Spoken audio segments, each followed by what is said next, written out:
دعوت کے کام، جس دعوت کے کام میں ریجیکشن نہیں آ رہا، جس دعوت کے کام میں آپ کو سننا نہیں پڑ رہا، جس دعوت کے کام میں آپ کی واہواہی ہو رہی ہے، جس دعوت کے کام میں سب آپ سے راضی ہیں، آپ کا کوئی دشمن نہیں ہے، تو یہ دعوت پرابلمیٹک ہے۔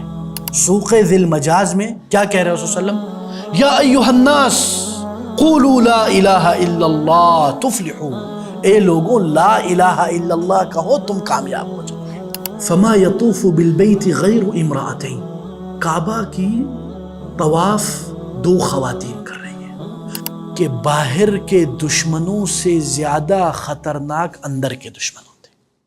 الحمدللہ رب العالمین والصلاة والسلام علی النبی الامین، اما بعد رب اشرح لی صدری ویسر لی امری واحلل عقدۃ من لسانی یفقهوا قولی، اللہم انی اعوذ بک من علم لا ينفع ومن قلب لا يخشع ومن عین لا تدمع ومن نفس لا تشبع۔ اما بعد، پچھلے نشست میں ہم لوگوں نے بات کی تھی کہ رسول اللہ صلی اللہ علیہ وسلم کس طرح سیکرٹلی دعویٰ کر رہے تھے، اور اس میں تقریباً 3 سال کی مدت دار الارقم میں رسول اللہ صلی اللہ علیہ وسلم بیٹھ کر جو اوائل الصحابہ ہیں ان کو تیار کر رہے تھے کہ ایک جماعت، ایک متفق گروہ بن کر کیسے وحی کو پھیلایا جائے گا اور دعوت لوگوں میں عام کی جائے گی۔ اس کی بنیاد اس سیکرٹ دعویٰ میں رکھی گئی اس پیریڈ میں جو 3 سال کی مدت تھی۔ اس کے بعد پھر رسول اللہ صلی اللہ علیہ وسلم پر اللہ تعالیٰ نے یہ حکم نازل کیا کہ اب آپ کے اوپر یہ لازم ہے کہ آپ اپنے قرابت داروں میں اسلام کا پیغام عام کریں، اور اللہ تعالیٰ نے نازل کیا قرآن میں وَأَنذِرْ عَشِيرَتَكَ الْأَقْرَبِينَ وَاخْفِضْ جَنَاحَكَ لِمَنِ اتَّبَعَكَ مِنَ الْمُؤْمِنِينَ فَإِنْ عَصَوْكَ فَقُلْ إِنِّي بَرِيءٌ مِّمَّا تَعْمَلُونَ۔ وَأَنذِرْ عَشِيرَتَكَ الْأَقْرَبِينَ، اور اپنے عشیرہ بولتے ہیں اپنے قبیلے والوں کو، اپنے خاندان والوں کو، الاقربین جو تمہارے قریبی رشتہ دار ہیں ان کو کیا کرے؟ انذر، انذر ینذر انذارن کا مطلب ہے وارننگ، خبردار کرنا یا ڈرانا، اور بشر کا مطلب ہے خوشخبری دینا۔ تو یہ ایک انداز میں اپوزٹ آف بشارت ہے۔ وَأَنذِرْ عَشِيرَتَكَ الْأَقْرَبِينَ وَاخْفِضْ جَنَاحَكَ لِمَنِ اتَّبَعَكَ مِنَ الْمُؤْمِنِينَ، اور جو لوگ ایمان لے آئیں آپ پر ان کے لیے آپ نے کیا کرنا ہے؟ وَاخْفِضْ جَنَاحَكَ، اپنے پر کو جھکا دینا ہے، یعنی اپنے اندر عاجزی انکساری پیدا کرنا ہے ان مؤمنوں کے لیے جو تمہارے اوپر ایمان لے آئیں۔ فَإِنْ عَصَوْكَ، اور اگر وہ آپ کی نافرمانی کریں تو کیا کریں؟ فَقُلْ، تو کہہ دیجئے إِنِّي بَرِيءٌ مِّمَّا تَعْمَلُونَ، میں تمہارے عمل سے براءت کا اعلان کرتا ہوں، تمہاری نافرمانی خداوندی سے میں براءت کا اعلان کرتا ہوں کہ تم لوگوں نے اللہ کا جو پیغام ہے اس پر ایمان نہیں لائے۔ اور یہ جو آیت ہے یہ سورۃ الشعراء کی آیت نمبر 214 سے 216 تک ہے، اور اس صورت میں ان آیات سے پہلے اور ان آیات کے بعد حضرت موسیٰ علیہ السلام کا قصہ ہے بنو اسرائیل کے ساتھ، کیسے اللہ تعالیٰ نے ان کو دعوت کی ترغیب دی، اور کیسے اللہ تعالیٰ نے ان کو فرعون سے بچایا، کیسے اللہ تعالیٰ نے فرعون کو نیست و نابود کیا۔ یہ سارا اس صورت کی ابتدا اور اواخر میں ہے، اور یہ تفصیل اس لیے آئی کہ اللہ کے نبی اپنے قوم کو دعوت دینے سے پہلے ان کی ایکسپیکٹیشنز سیٹ کرنا۔ اگر ہم آج کل کے ماڈرن لینگویج یا ٹرمینالوجیز استعمال کریں کہ جیسے موسیٰ کی تکذیب کی گئی جیسے موسیٰ کو جھٹلایا گیا، جیسے موسیٰ کو تکلیفیں اٹھانی اور جھیلنی پڑی، ویسے بھی آپ کے ساتھ ہوگا، تاکہ ابتدا ہی سے پتہ ہو کہ کس طرف ہم جا رہے ہیں۔ اور اسی طرح اس صورت میں ایک انداز میں یہ بھی موجود ہے کہ کیا جو اللہ کے نبیوں کو جھٹلاتے ہیں ان کا انجام کیا ہوتا ہے، یعنی جو اللہ کے نبیوں کو نہیں مانتے، مثال کے طور پر قوم نوح، قوم عاد، قوم ثمود اور قوم لوط، یہ ان سب کا بھی اس صورت میں اس سے پہلے ذکر ہے، اس وحی سے پہلے۔ جب یہ آیت نازل ہوئی تو روایت میں ہے کہ رسول اللہ صلی اللہ علیہ وسلم نے اس حکم کی پیروی کرتے ہوئے اپنے خاندان والوں کو بلایا۔ ایک تو ہے وہ جو پہاڑی پہ چڑھ کے انہوں نے آواز دی، اس سے پہلے یہ ہے، ٹھیک ہے، اس سے پہلے یہ آیت نازل ہوئی ہے، وَأَنذِرْ عَشِيرَتَكَ الْأَقْرَبِينَ، ٹھیک ہے، یہ ترتیب ہمارے ذہن میں ہونی چاہیے۔ وَأَنذِرْ عَشِيرَتَكَ الْأَقْرَبِينَ جب نازل ہوئی تو اللہ کے نبی نے اپنے جو قرابت داروں والے ہیں ان کو دعوت دی، ان میں مثال کے طور پر بنو ہاشم، اسی طرح بعض بنو عبد المطلب کے بعض افراد، یعنی سارے ملا کے آلموسٹ 45 پیپلز، یعنی 45 لوگ رسول اللہ صلی اللہ علیہ وسلم کی طرف آئے اور رسول صلی اللہ علیہ وسلم نے ان کو دعوت دی، اپنے اہل قرابت داروں کو، اور ان کے لیے باقاعدہ کھانے کا اہتمام کیا گیا۔ اور جب انہوں نے کھانا کھا لیا تو رسول اللہ صلی اللہ علیہ وسلم نے ان کے سامنے اللہ کا پیغام رکھا۔ یہ ابھی اس پہاڑی سے پہلے کی بات ہے، میں بار بار اس لیے تنبیہ کر رہا ہوں کیونکہ بہت سے لوگ اس میں خلط ملط کر لیتے ہیں، ڈیفرنس نہیں کر پاتے۔ تو پھر حضرت محمد صلی اللہ علیہ وسلم، رسول اللہ صلی اللہ علیہ وسلم نے جب یہ ساری باتیں کہیں تو ابو لہب نے کہا ہؤلاء هم عمومتك وبنو عمومتك فتكلم بما تريد واعلم انه ليس لقومك بالعرب قاطبة طاقة وان احق من اخذك فحبسك بنو ابيك، یعنی وہ یہ کہہ رہے ہیں کہ ابو لہب نے رسول اللہ صلی اللہ علیہ وسلم کو یعنی ایک انداز میں یہ کہا کہ اگر یہ لوگ مان گئے تو تو غالب آ جائے گا، اور اگر یہ نہیں مانے تو پوری عرب نہیں مانے گی، یعنی ایک انداز میں رسول اللہ صلی اللہ علیہ وسلم کی حوصلہ افزائی کے بجائے حوصلہ پست کرنے کی کوشش کی ابو لہب نے، اور اسی پر مجلس ختم ہوئی۔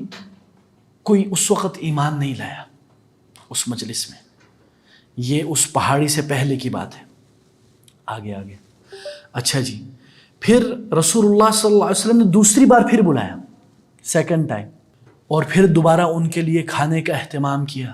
پھر رسول اللہ صلی اللہ علیہ وسلم نے یہ خطبہ جو آپ کے سامنے ہے یہ پڑھا اور کہا کہ اپنی سچائی کا ان کو یقین دلایا، اور ان کو ایک انداز میں یہ کہا واللہ ان الرائد لا یکذب اہلہ، جو لوگوں میں آگے آگے ہوتا ہے اس کا مقام بڑا ہوتا ہے، وہ اپنے گھر والوں سے جھوٹ نہیں بولتا۔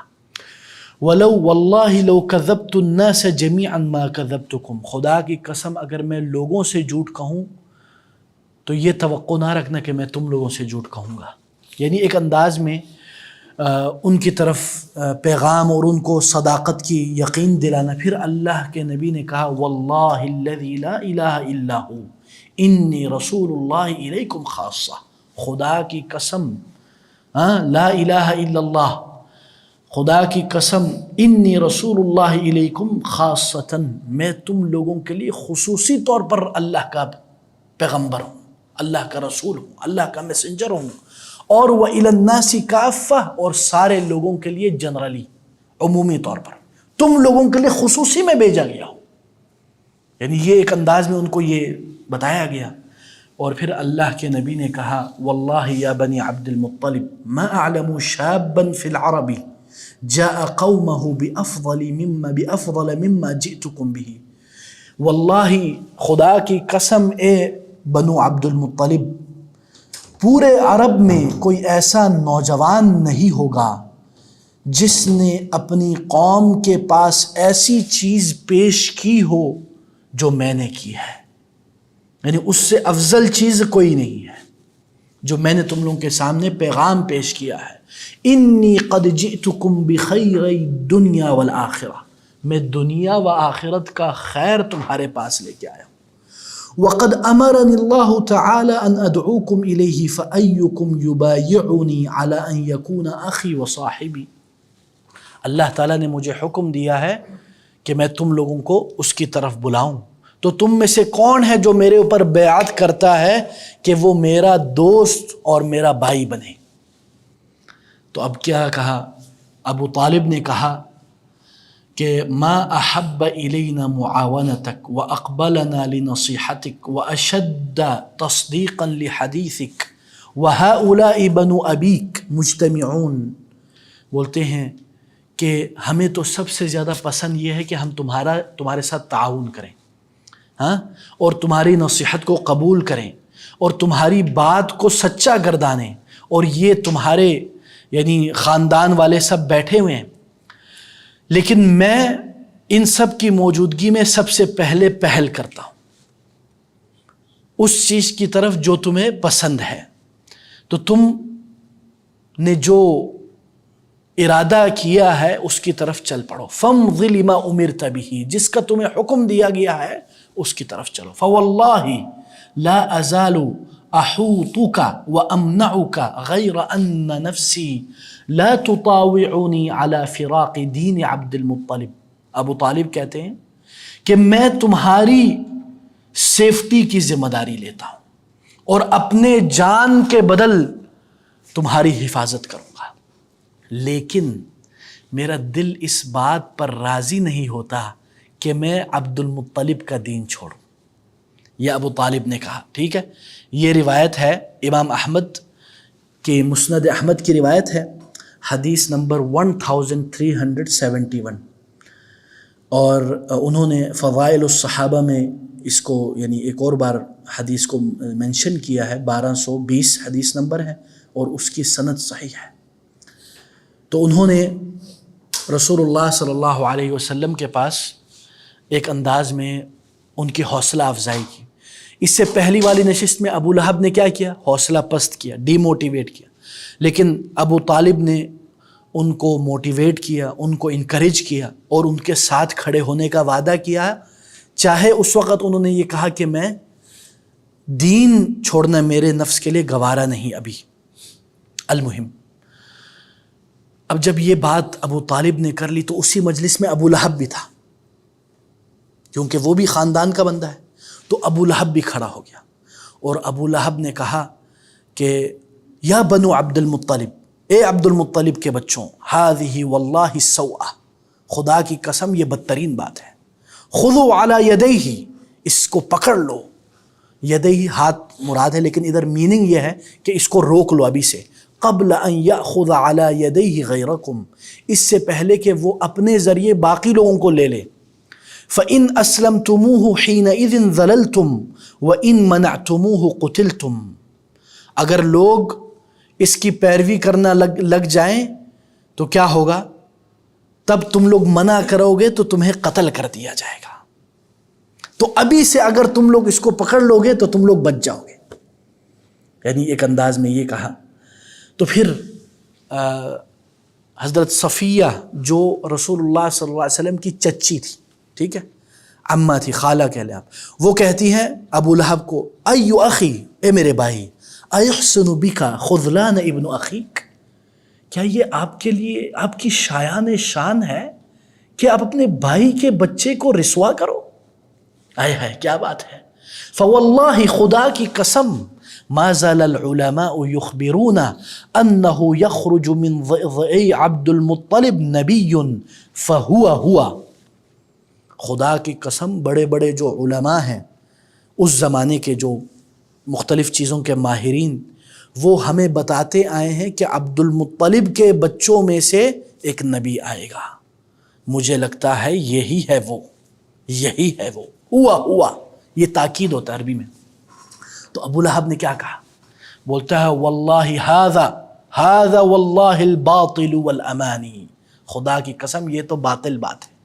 امانی یہ امنیہ کی جمع ہے، یعنی یہ تو تمہاری کیا ہے، امنگیں ہیں. These are your dreams, these are your wishes. وَكَلَامُ النِّسَاءِ فِي الْحِجَالِ، اور عورتوں کی باتیں، عورتوں کی باتیں ادھر نہیں چلتی. ایک انداز میں وہ یہ کہہ رہے ہیں وَإِذَا قَامَتْ بُطُونُ قُرَيْشٍ وَقَامَتْ مَعَهَا الْعَرَبُ فَمَا قُوَّتُنَا بِهِمْ فَوَاللَّهِ مَا نَحْنُ عِنْدَهُمْ إِلَّا أَكْلَةُ رَأْسٍ فَقَالَ أَبُو طَالِبْ وَاللَّهِ لَنَمْنَعَنَّهُ مَا بَقِينَا. اے ہائے ہائے کیا بات ہے. تو ابو لہب ڈرا رہا ہے، کیا کہہ رہا ہے؟ کہہ رہا ہے کہ ان عربوں سے ہم کیسے بچیں گے، بطون قریش، سارے قریش سے ہم کیسے بچیں گے اگر یہ سارے ہمارے خلاف ہو گئے. ہم تو ان کے نزدیک کچھ بھی نہیں ہیں، یعنی ہم اتنے کم ہیں کہ ان ایک کے کھانے کے برابر ہیں ہم. We are nothing in front of them. تو ابو طالب نے کیا کہا؟ بولتے ہیں واللہ، خدا کی قسم، لَنَمْنَعَنَّهُ مَا بَقِينَا، جب تک ہم ہیں اس کو کچھ ہونے نہیں دیں گے. اللہ اکبر، بہت بڑی بات ہے یہ. اب یہ اللہ کے نبی نے اس آیت کے اوپر عمل کیا، وَأَنذِرْ عَشِيرَتَكَ الْأَقْرَبِينَ، اپنے قرابت داروں، اپنے رشتہ داروں کو وارننگ کرو. اب پھر دوسری آیت پر اب عمل شروع ہوا ہے، فَاصْدَعْ بِمَا تُؤْمَرْ. ٹھیک ہے نا، کہ آپ نے کھڑے ہو کر کھلم کھلا سب کو اعلان کرنا ہے، نہارن جہارن سب کے سامنے. تو جب رسول اللہ صلی اللہ علیہ وسلم کے پاس ایک انداز میں ان کے چچا ابو طالب کی گارنٹی آ گئی اور سیفٹی کا وعدہ آ گیا، اس کے علاوہ بھی تو انہوں نے پھر یہ سوچا کہ ہم اپنے لوگوں کو کیسے وارننگ دیں، کیسے تنبیہ کریں. تو رسول اللہ صلی اللہ علیہ وسلم صفا کی پہاڑی پر چڑھے، صفا کی پہاڑی پر چڑھے اور کہنے لگے وا صباحا. کیا کہنے لگے؟ یا صباحا. یہ عرب میں یہ جملہ کب بولا جاتا ہے؟ جب کوئی جنگ ہو رہی ہو اور کوئی ہلہ بول دے تو سب کو ڈرانے کے لیے اور سب کو ایک دم آ جانے کہ ایک انداز میں وارننگ ہوتی ہے. تو جیسے ہی رسول اللہ صلی اللہ علیہ وسلم نے یہ پکار لگائی بلند آواز سے، تو کہنے والوں نے کہا یہ کون ہے جو یہ کہہ رہا ہے؟ تو انہوں نے کہا قالوا محمد. تو سب کے سب جمع ہو گئے. سب کے سب سے مراد یہ کہ ہر خاندان، ہر فیملی نے اپنے ایک نمائندہ بھیجا. ٹھیک ہے. تو جب سب آئے تو اور ان میں کون آیا؟ ابو لہب بھی آیا. ٹھیک ہے. تو رسول اللہ صلی اللہ علیہ وسلم نے کہا ارأیتکم لو اخبرتکم ان خیلا بالوادی ترید ان تغیر علیکم اکنتم مصدقیہ. اگر میں تم لوگوں کو یہ بتاؤں کہ اس پہاڑی کے اس طرف سے ایک قافلہ آئے گا حملہ کرنے کے لیے، تو کیا تم میری بات مانو گے؟ کیا تم لوگوں کو میں سچا، یعنی تم لوگوں کو لگے گا کہ میں سچ کہہ رہا ہوں؟ تو کیا کہتے ہیں؟ قالو نعم بالکل، ما جربنا علیک کذبا، ہم نے تو کبھی آپ کو جھوٹا نہیں پایا. تو کیا کہا پھر اللہ کے نبی نے؟ کہا فإنی نذیر لکم بین یدی العذاب الشدید، میں تم لوگوں کو خبردار کرتا ہوں، تم لوگوں کو وارننگ دیتا ہوں، تم لوگوں کو ڈراتا ہوں اللہ کے عذاب شدید سے. جب یہ سارا اللہ کے نبی نے کہا، اور بھی روایات ہے، اس میں تفصیل بہت زیادہ ہے. یعنی اس میں ایک اور روایت میں یہ بھی ہے کہ رسول اللہ صلی اللہ علیہ وسلم نے یہ بھی کہا یا معشر قریش، اے قریش والوں، اشتروا انفسکم، اپنے آپ کو خرید لو یا اپنے آپ کو جنت کے عوض بیچ دو. لا اغنی عنکم من اللہ شیئا، میں تمہارے کوئی کام نہیں آ سکتا اللہ کے سامنے. یا بنی عبد المطلب، اے عبد المطلب کے بچوں، اے عبد المناف کے بچوں، اے عباس ابن عبد المطلب کے بچوں، اے صفیہ عمت رسول اللہ، تم لوگوں کے میں کوئی کام نہیں آ سکتا اللہ کے سامنے. یا فاطمہ بنت محمد، بنت محمد، اے فاطمہ سلینی ما شئت من مالی، میرے مال میں سے تم جو چاہو مانگ لو، میں بھی دینے کے لیے تیار ہوں. لا اغنی عنک من اللہ شیئا، قیامت کے دن میں تمہاری کوئی مدد نہیں کر سکتا اگر اس خبرداری پر تم ایمان نہ لے. یہ مقصد ہے. تو جب اللہ کے نبی نے یہ سارا پیغام پہنچایا تو کیا کہا ابو لہب نے؟ ہاں، تبا لک. کیا کہا؟ تبا لک سائر الیوم الہذا جمعتنا.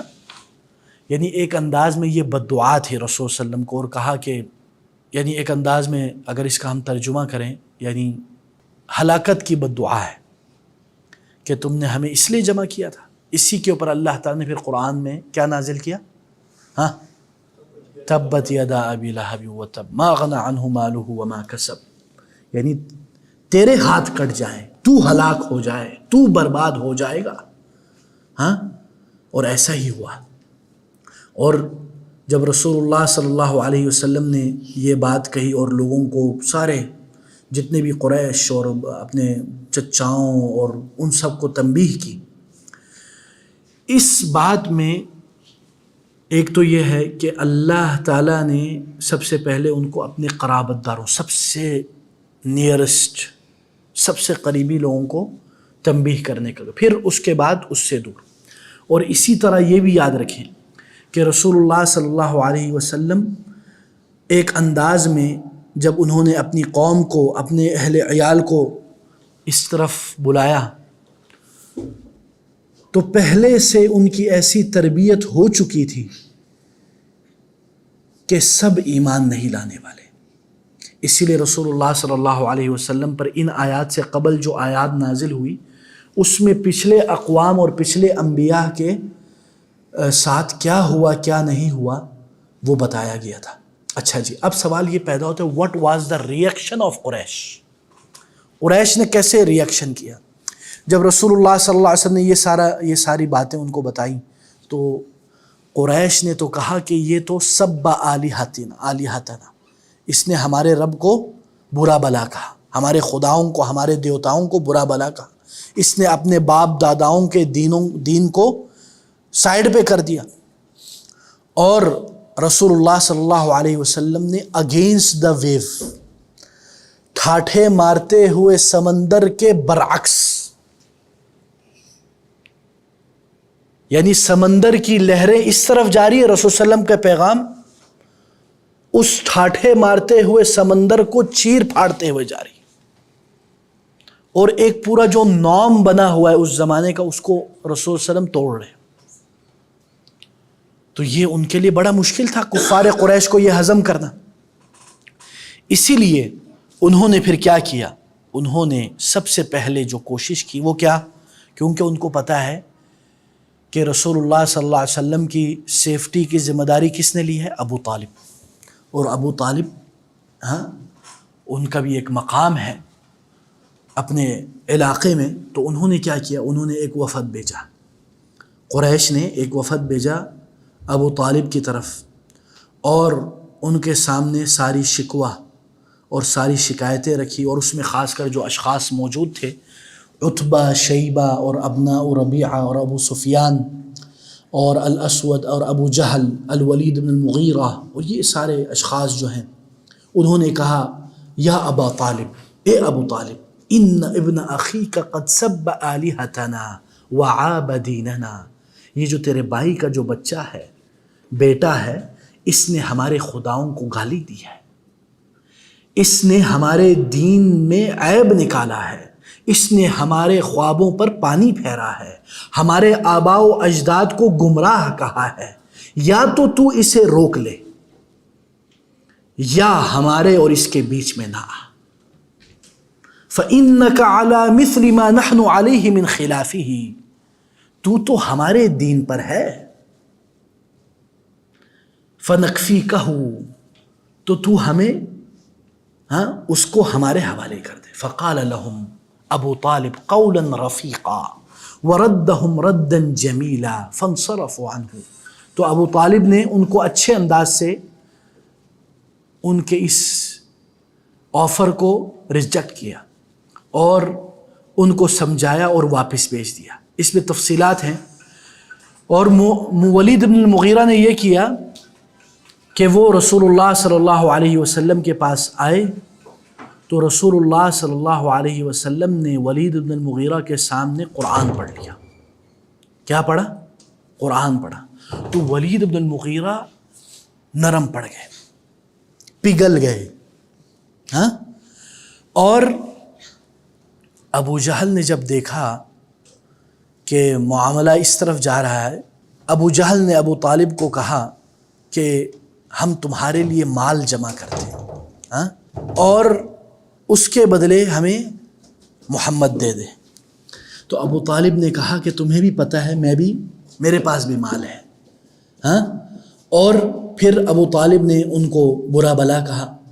پھر ولید بن المغیرہ نے کہا فواللہ، خدا کی قسم، ما فیکم رجل اعلم بالاشعار منی، شعر پوئٹری کا علم مجھ سے زیادہ کسی اور کے پاس نہیں ہے تم لوگوں میں، اور مجھے جنوں کے بھی اشعار کا پتہ ہے، یعنی ان کی بلاغت فصاحت کا بھی ہمیں پتہ ہے. لیکن یہ جو ابھی جو محمد نے تلاوت کی ہے اس میں کیا ہے؟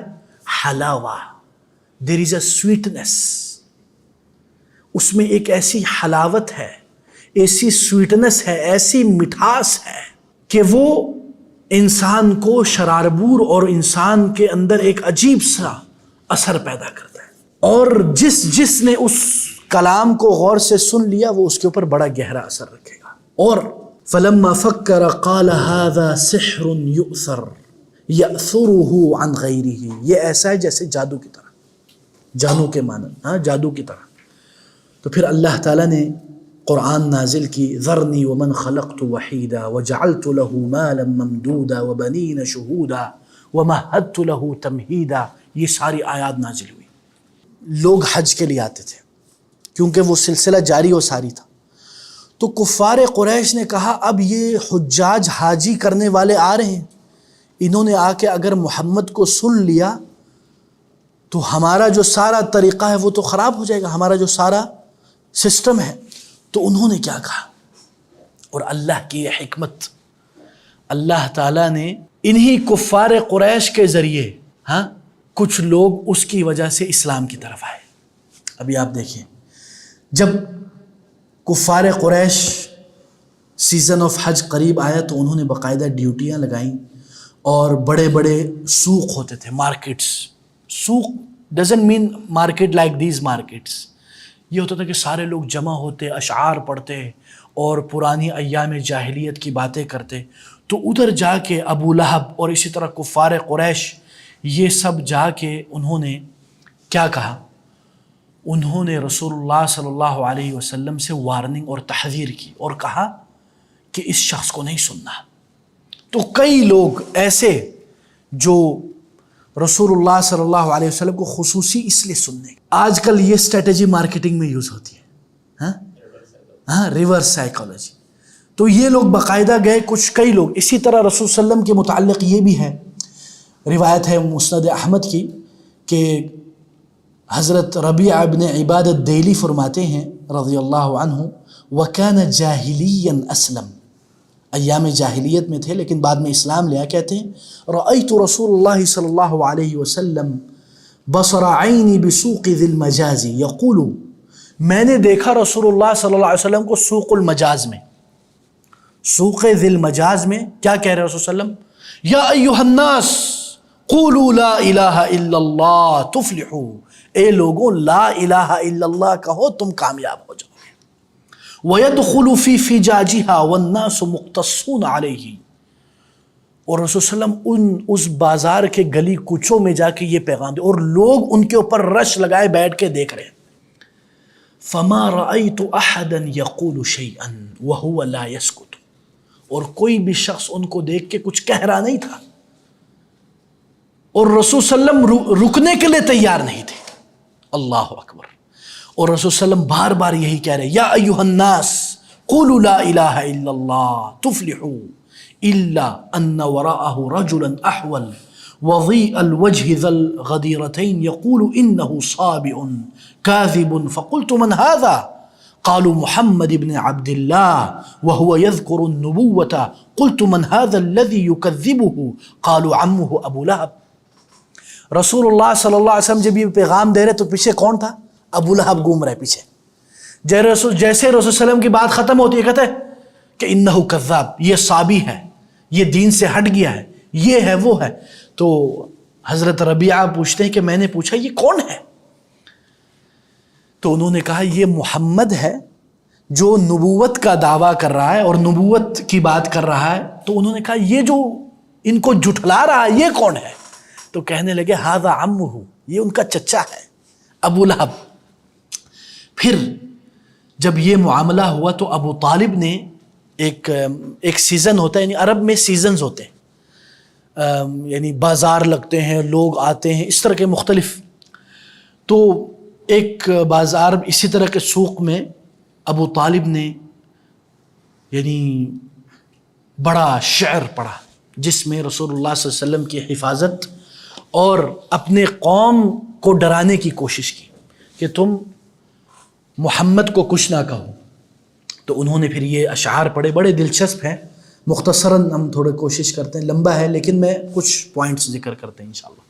وَلَمَّا رَأَيْتُ الْقَوْمَ لَا وُدَّ فِيهِمْ وَقَدْ قَطَعُوا كُلَّ الْعُرَى وَالْوَسَائِلِ وَقَدْ صَارَحُونَ بِالْعَدَاوَةِ وَالْأَذَى وَقَدْ طَاوَعُوا أَمْرَ الْعَدُوِّ الْمُزَايِلِ، یعنی وہ کہہ رہے ہیں جب میں نے دیکھا میری قوم میں میرے اس بچے سے کوئی محبت کرنے والا نہیں ہے، کوئی اس کی خیال رکھنے والا نہیں، اور یہ لوگ کھلم کھلا وَقَدْ صَارَحُونَ بِالْعَدَاوَةِ، عداوت اور دشمنی پر یہ اتر آئے ہیں، اور قرابت داری کا کوئی خیال نہیں۔ تو انہوں نے کیا کہا؟ انہوں نے کہا اعوذ برب الناس من کل طاعن، میں لوگوں کے رب کے سامنے پناہ مانگتا ہوں ہر اس لعن طعن کرنے والے سے یا ہر اس بندے سے جو ہمارے بارے میں برے خیالات اور برے ارادے رکھتے ہیں۔ المہم انہوں نے اس طرح کے اشعار پڑھے جس میں رسول اللہ صلی اللہ علیہ وسلم کے متعلق اور اسی طرح کفار قریش کے اوپر بھی انہوں نے باتیں کی، اور انہوں نے یہ بھی کہا کہ تم لوگوں نے محمد کی تکذیب کی اور ان کو جھٹلایا حالانکہ وہ سچا ہے۔ المہم یہ ساری یہ باتیں انہوں نے اشعار میں کئی، بہت لمبے اشعار ہیں، بہت، یہ آپ دیکھ رہے ہیں کتنا لمبا شعر ہے، یعنی ابھی یہ ختم بھی نہیں ہوا ہے، ابھی انہوں نے بھی اختصار سے کام لیا، کتاب والے نے بھی۔ لیکن المہم یہ قصیدہ جو ہے یہ بہت یعنی عظیم المرتبت قصائد میں سے شامل ہے، اور اسی طرح رسول اللہ صلی اللہ علیہ وسلم نے پھر اشراف القوم، جو کفار قریش کے جو سرداران تھے، ان کو دین کی طرف بلانے کی بڑی شدت سے، ان کو رغبت دلانے کے لیے ان کے پاس جاتے، ان کو بلاتے، اور خاص کر ولید ابن المغیرہ، عتبہ، شیبہ، ان سب کے سامنے قرآن کو رکھتے۔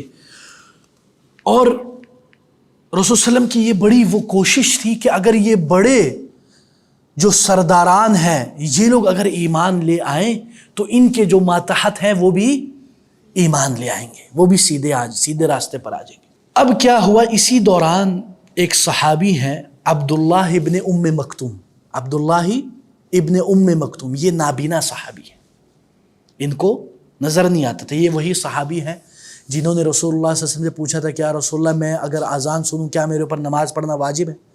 تو رسول صلی اللہ علیہ وسلم نے پہلے ان کو بولا کہ ان کو نظر نہیں آ رہا تو ان کو اجازت دے، پھر بعد میں کہا تم اذان سنتے ہو؟ انہوں نے بولا سنتا ہوں، تو کہا تمہیں عجب، حالانکہ وہ نابینا ہے۔ تو اس سے پھر علماء نے وجوب کے یعنی نماز باجماعت پڑھنے کے وجوب کے قائل ہوئے۔ تو رسول اللہ صلی اللہ علیہ وسلم کے پاس یہ صحابی عبداللہ ابن ام مکتوم آئے، اور وہ رسول اللہ صلی اللہ علیہ وسلم ان بڑوں کے ساتھ گفت و شنید کر رہے ہیں، یہ بیچ میں آ جاتے تھے۔ تو رسول اللہ صلی اللہ علیہ وسلم کے اوپر تھوڑا گرا گزرا، ان کو اچھا نہیں لگا، اور رسول صلی اللہ علیہ وسلم زیادہ اس طرف رغبت رکھتے تھے کہ یہ بڑے لوگ مسلمان ہو جائیں۔ تو اللہ تعالیٰ نے پھر تنبیہ کی، حتیٰ کہ جب عبداللہ ابن مکتوم نے رسول صلی اللہ علیہ وسلم کے سامنے اصرار کیا، ہی ٹرائیڈ ہز بیسٹ کہ رسول صلی اللہ علیہ وسلم کا کچھ مجھے سننے کو مل جائے، لیکن رسول اللہ صلی اللہ علیہ وسلم نے اس کی طرف زیادہ رغبت سے نہیں دیکھا۔ تو اللہ تعالیٰ نے رسول اللہ صلی اللہ علیہ وسلم کی ایک تربیت یا تنبیہ کی، تو اللہ تعالیٰ نے فرمایا عبس وتولى ان جاءه الاعمى وما يدريك لعله يزكى او يذكر فتنفعه الذكرى۔ عبس يعبس، کیا مطلب ہے عبس کا مطلب؟ یعنی منہ پر ناخوشی کا اظہار کرنا، ہاں، یعنی وتولى منہ پھیر لینا، یعنی عبداللہ ابن مکتوم جب آپ کے پاس آیا تو آپ نے منہ پھیر لیا اس سے. ان جاءہ الاعمى، جب اس کے پاس آیا ایک نابینا شخص. وما يدريك لعلہ یزکا، آپ کو کیا پتا، ہو سکتا ہے وہ تزکیہ کے لیے آیا، وہ اپنے آپ کو پاک کرنے کے لیے آیا ہے، دین کی طرف آنے کے لیے آیا ہے. اسی لیے رسول اللہ صلی اللہ علیہ وسلم نے اس کے بعد پھر عبداللہ ابن مکتوم کو خاص یعنی رعایت اور ان کا خاص اہتمام کیا، حتیٰ کہ بعض روایات میں ہے کہ یہ ہے وہ شخص جس پر اللہ تعالیٰ نے میرے لیے عتاب نازل کیا. اور اس سے پھر ہمیں آگے یہ بھی پتہ چلتا ہے، جیسے کہ ایک اور روایت میں ہے کہ رسول اللہ صلی اللہ علیہ وسلم نے کہا کہ ھذا هو الذی عاتب اللہ تبارک وتعالی فیہ نبیہ، جو ابھی میں نے آپ لوگوں کو ذکر کیا. اسی طرح رسول اللہ صلی اللہ علیہ وسلم اصل میں چاہ رہے تھے کہ جو کفار قریش ہے وہ لوگ یعنی اسلام کی طرف آئیں اور دین کی طرف آئیں، اور اسی طرح اس کے بعد اللہ تعالیٰ کے یعنی جو نبی کے ہاتھ پر جو لوگ مسلمان ہوئے ان میں سے ایک حضرت ابو ذر الغفاری، جن کا نام ہے جندب ابن جنادہ. ٹھیک ہے، ان کا بھی انشاءاللہ ذکر آئے گا. یہ صحابی جو ہیں اسلام لائے تھے رسول اللہ صلی اللہ علیہ وسلم کے اوپر، اور اس کی روایت باقاعدہ بخاری و مسلم میں ہے. وہ کیا ہے؟ بولتے ہیں ابو ذر خرجنا من قومنا غفار، میں اپنے قوم، اپنے قبیلے، اپنے ولیج غفار سے نکلا تھا، میں اور میرے بھائی انیس اور ہماری ماں. اور انیس نے کہا کہ مجھے گھر میں مکہ میں کوئی حاجت ہے، ان لی حاجتا بمکہ فکفنی حتی آتیک.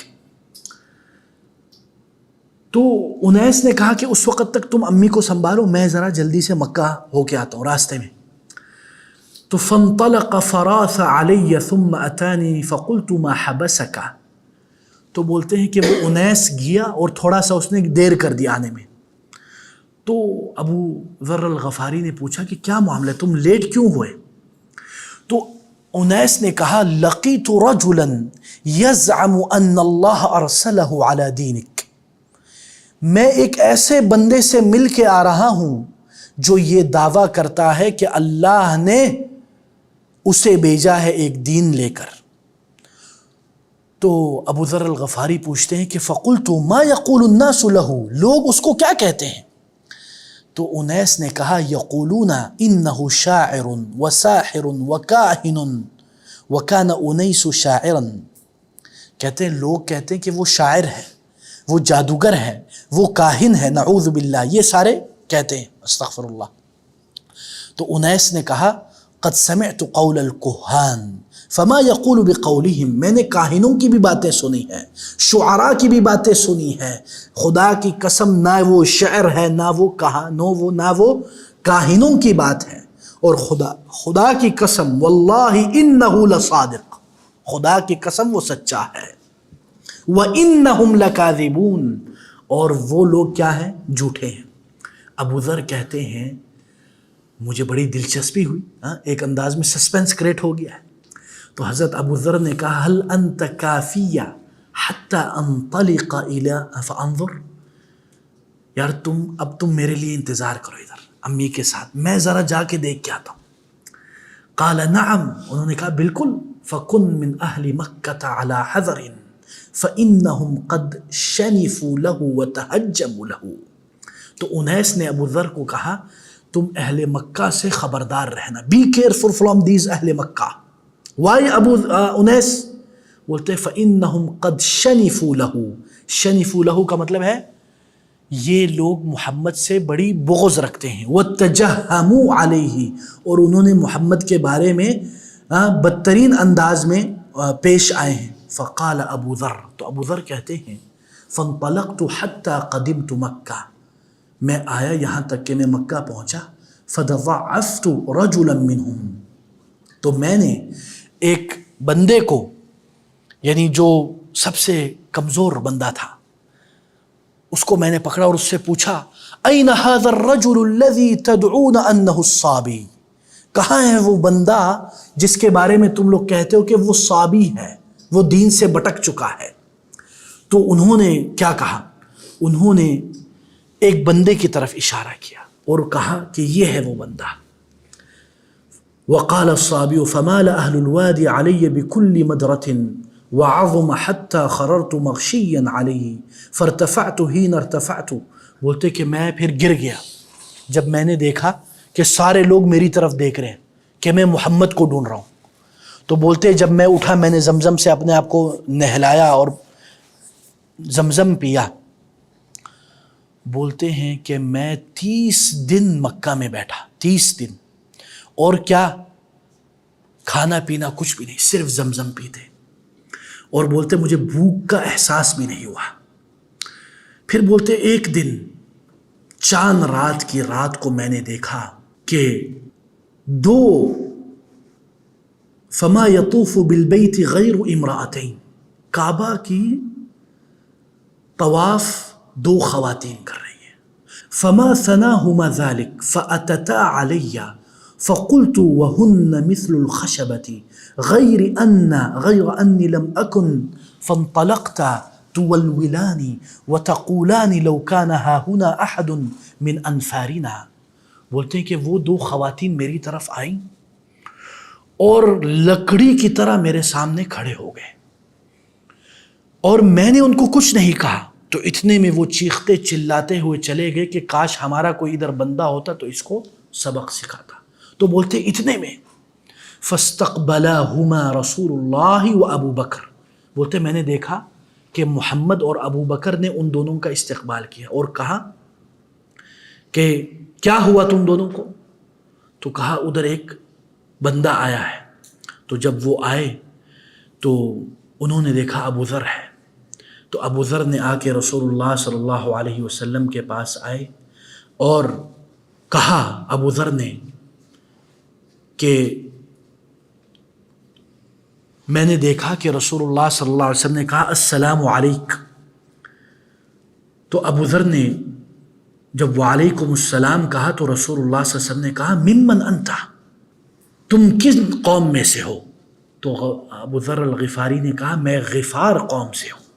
قال فأهوى بيده فوضعها على جبهتي فقلت في نفسي كره أني انتميت إلى غفار۔ بولتے جب میں نے ان کو بتایا کہ میں غفار سے ہوں تو رسول صلی اللہ علیہ وسلم نے اپنے سر پہ ہاتھ رکھا، اپنے جبہہ پیشانی کو کہتے۔ تو بولتے کہ مجھے لگا کہ ان کو یہ پسند نہیں آیا کہ میں غفار سے ہوں۔ تو رسول صلی اللہ علیہ وسلم نے پوچھا کہ تم کب سے ادھر ہو؟ تو کہتے ہیں میں ادھر 30 دن سے ہوں۔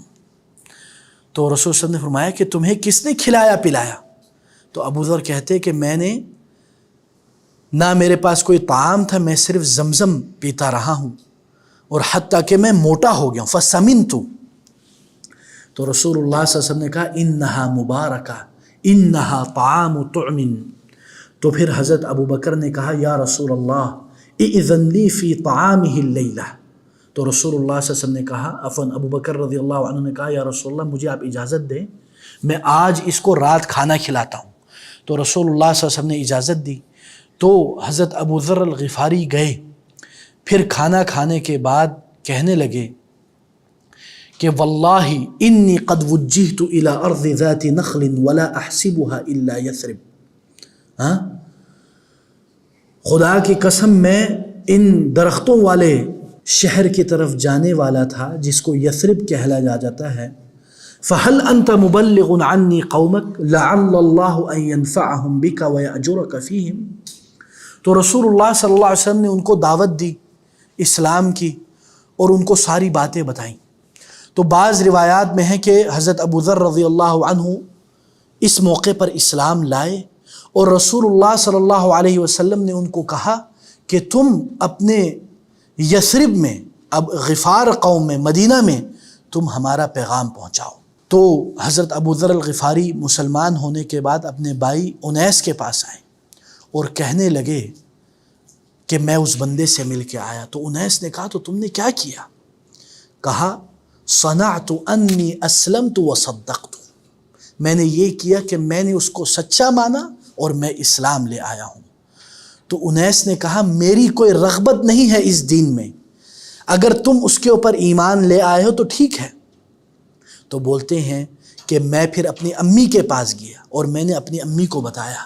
تو امی نے بھی کہا, ابو ذر رضی اللہ عنہ کی والدہ نے, کہ مجھے بھی تمہارے دین میں کوئی رغبت نہیں ہے. تو بولتے ہیں یہاں تک کہ میں واپس گیا غفار قوم میں. تو روایت میں ہے کہ حضرت ابو ذر الغفاری کی وجہ سے پوری آدھی قوم غفار مسلمان ہو گئی. اللہ اکبر.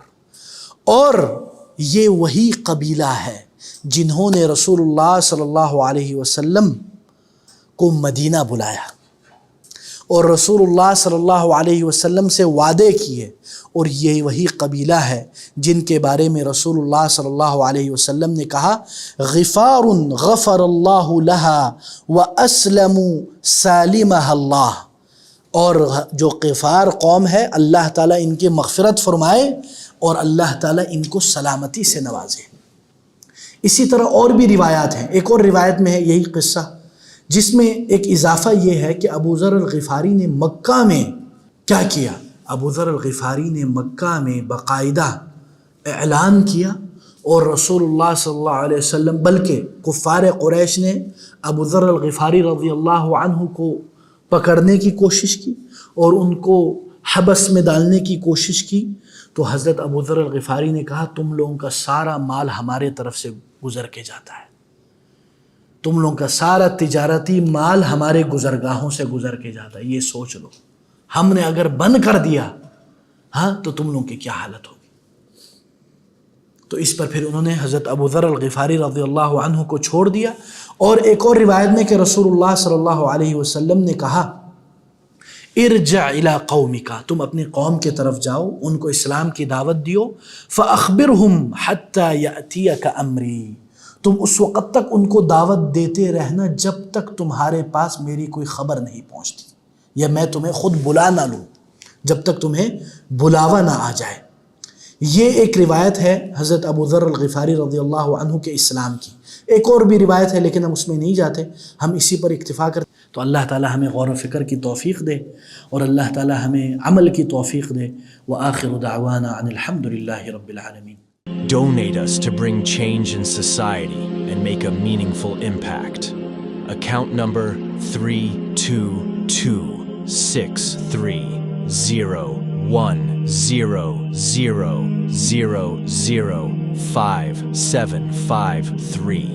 Faisal Bank Limited. Follow us to stay connected and see the difference you're making.